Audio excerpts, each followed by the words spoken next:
के हो केटा, अझ त निकै खुसी देखिन्छस् त। हो नि साथी, आज म एकदमै खुसी छु। साह्रै आनन्द लागिरहेको छ। प्रभुलाई ग्रहण गर्ने मौका पाएँ, जीवनमा सब थोक पाए जस्तै लागिरहेको छ। त्यो त हो नि भाइ, प्रभुलाई पाउनु जस्तो ठुलो कुरा अरू के नै हुन सक्छ र। तर अलि ढिला गर्नुभयो के भाइ। त्यो त हो दिदी, ढिलै भए पनि प्रभुलाई आफ्नो मुक्तिदाताको रूपमा ग्रहण गर्ने मौका पाएँ। जीवनमा सबभन्दा ठुलो लक्ष्य प्राप्त गरे चाहिँ लागिरहेको छ। मेरो बुवाले जहिले पनि मलाई भन्ने गर्नुहुन्थ्यो, सत्यलाई खोज छोरा, सत्य उहाँ प्रभु यीशु नै हुनुहुन्छ। सायद आज मेरो बुवा कति खुसी हुनुहुन्छ होला मलाई यो अवस्थामा देखेर।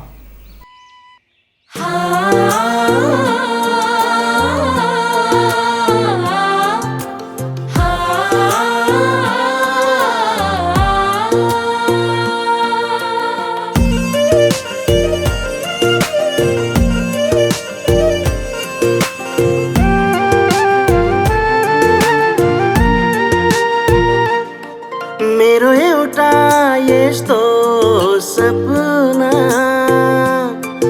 आज पुरा भयो। मेरो एउटा यस्तो सपना आज पुरा भयो। येशू ख्रिस्टमा भई जीवन जिउने लक्ष्य पुरा भयो। ढिलै भए नि तपाईलाई ग्रहण गर्न पाए। मेरा सारा बोझहरू तपाईमा बिसाउन पाए। मेरो येशू परमेश्वर, मेरो येशू तिम्रो पाउमा मेरो घर। मेरो येशू, मेरो येशू परमेश्वर, मेरो येशू तिम्रो पाउमा मेरो घर। मेरो येशू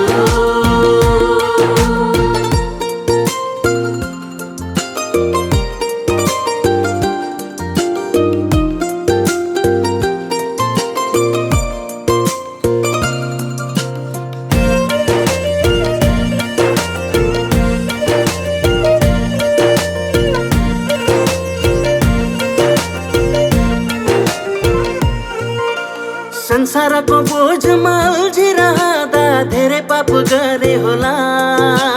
हजुरको पवित्र वचनलाई धेरै लत्याए होला। अब सधैँ मेरो हृदयभित्र सजाइराख्नेछु। मुक्तिदाता प्रभुको सन्देश दुनियाँमा छर्नेछु। प्रभुको सन्देश छर्नेछु। ढिलै भए नि तपाईलाई ग्रहण गर्न पाए। मेरा सारा बोझहरू तपाईमा बिसाउन पाए। मेरो येशू परमेश्वर, मेरो येशू तिम्रो पाउमा मेरो घर। मेरो येशू, मेरो येशू परमेश्वर, मेरो येशू तिम्रो पाउमा मेरो घर। मेरो येशू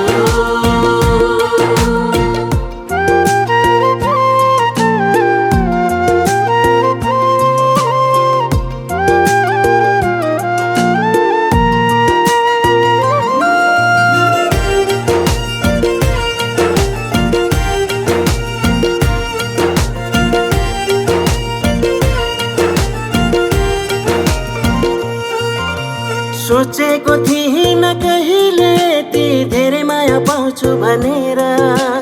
सत्यको खोजीमा हिँड्दा तपाईँकै शरणमा पर्छु भनेर।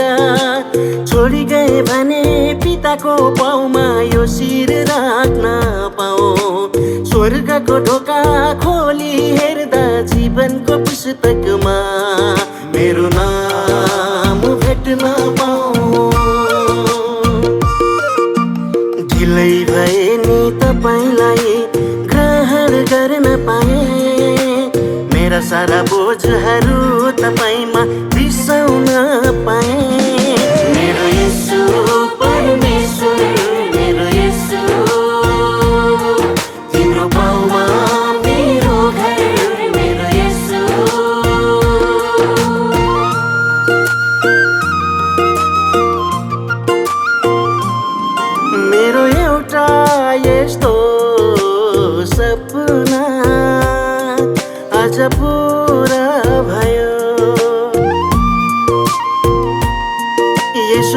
ख्रिस्मा भई जीवन जिउने लक्ष्य पुरा भयो।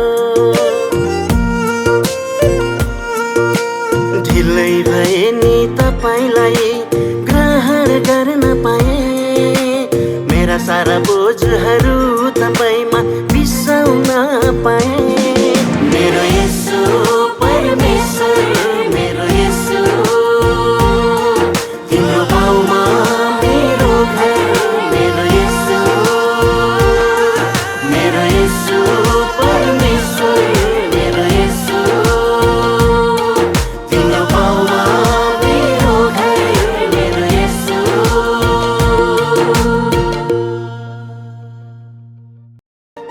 मेरो एउटा यस्तो सपना आज पुरा भयो। मेरो एउटा यस्तो सपना आज पुरा भयो। येशू ख्रिस्मा भई जीवन जिउने लक्ष्य पुरा भयो। ढिलै भए नि तपाईलाई ग्रहण गर्न पाए। मेरा सारा बोझहरू तपाईँमा बिसाउन पाए।